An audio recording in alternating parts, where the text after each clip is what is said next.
Today I'll take you to a high-end store that targets only the customers with the deepest pockets. So follow the guide in a world where money doesn't count.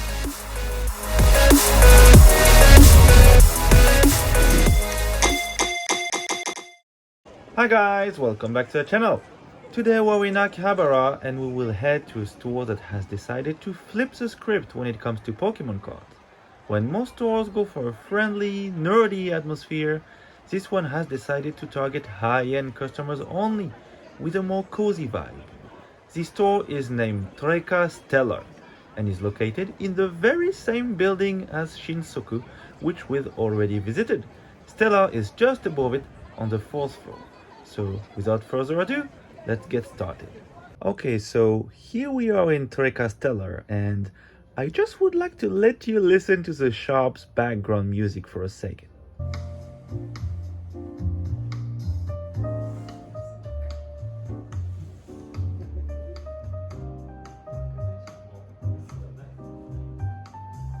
Yeah, no kidding, this is really the store's background music. Feel like I'm in an executive lounge. And we start strong with some vintage packs with Heart Gold and Soul Silver collections, as well as Team Rocket. Vintage packs are actually not so hard to find in Japanese card shops, and among the vintage packs, I'd say Team Rocket is probably the easiest one to find, base set being the most difficult.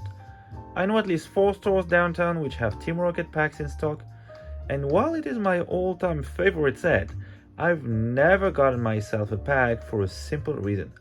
These aren't the packs I opened as a kid, so there is no nostalgia attached to it.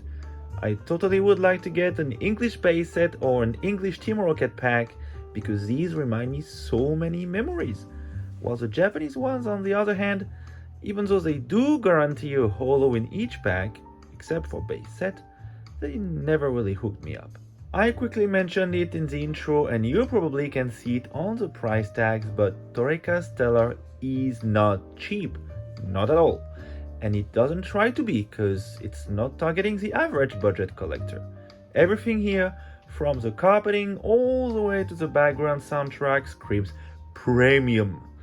That's why, unlike 99% of the card shops in Japan, even Magi, Toreca Stellar doesn't have what they call a storage shelf, with drawers full of common and uncommon sold for 20 or 30 yen each.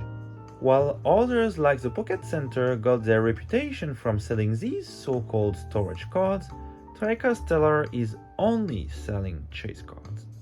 Another difference is that, unlike other stores which have different level of card conditions, usually from D to A and S for min cards, here there's no such thing. All the cards are supposedly gradable, one more reason for the price tag, one would say. So if you're trying to sell a card to Toreca Stellar, it better be clean. All in all, it is not a store for people who play the TCG. It is a store for collectors, and collectors with deep pocket on top of that. You will understand better once we get to the center showcase. We'll get there in a minute.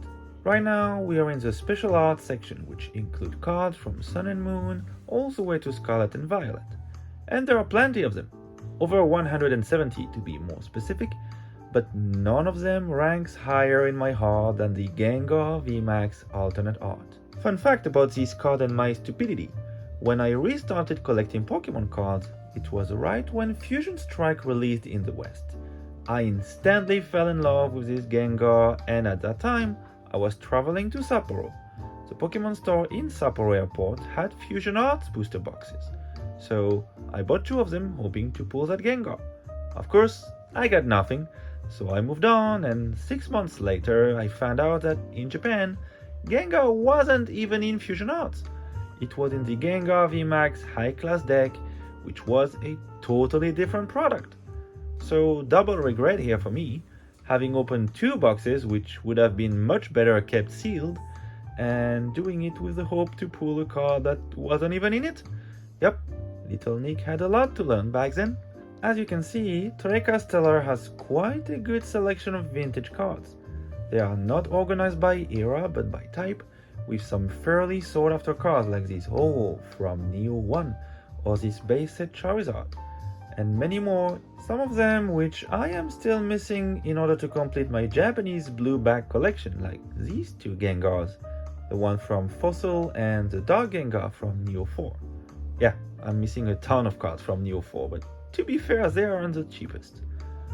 I don't know if you can see it well on screen, but all these cards are so clean.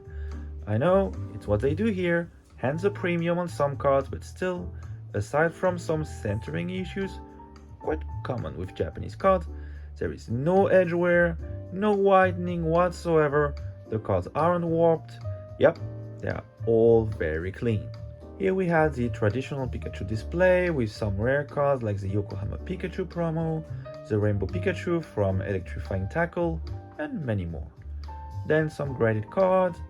The big ones are just behind me, but these are already pretty good with a very nice collection of vending series, most of them graded PSA 9, some E series with this beautiful Espion, very difficult to find here for some reason, or slightly more modern cards like this Pidgeot EX from 20th anniversary. I really like this set in Japanese. And now the part we were all waiting for, the central showcase. And we start heavy with the Team Rocket Special Case promo card. You got two versions of it here, one graded PSA 10 and a sealed one, both for the same price of over $10,000. This is the only store I've been to that has this card on shelf. This is no joke, it's a real deal here.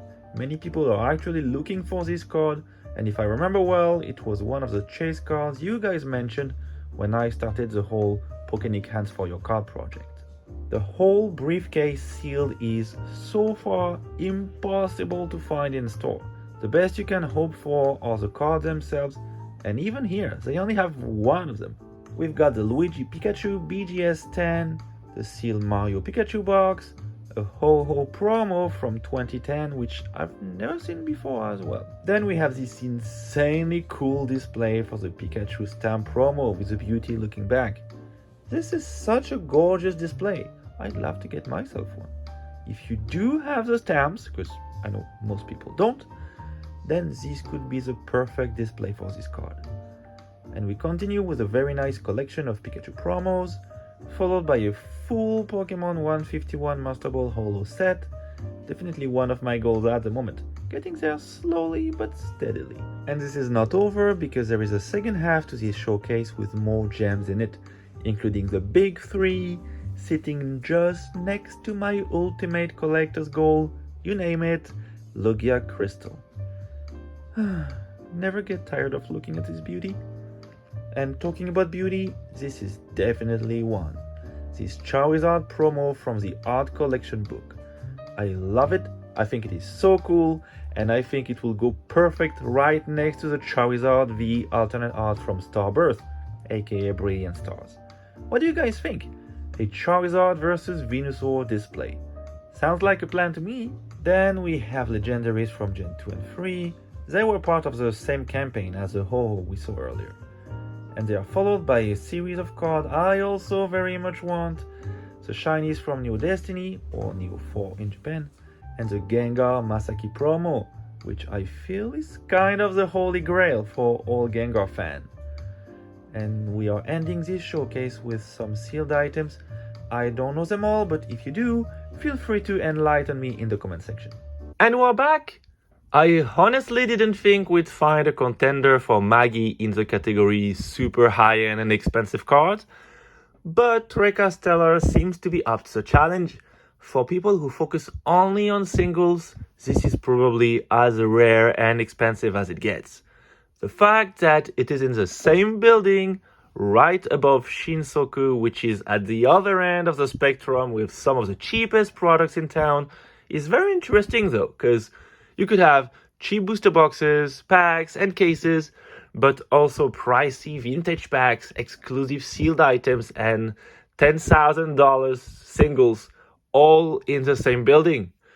So I'll give you guys the same advice as I did for Maggie. If you either have the budget or just want to contemplate cars you will never be able to afford, then just go and have fun. Well, that's all I had for you today. See you again next week, but meanwhile, subscribe, check my other videos, smash the like button, turn on notifications, and the most important of all, if you enjoy my content, please talk about it, share it around you. It really does help the channel. Thank you for watching. Bye!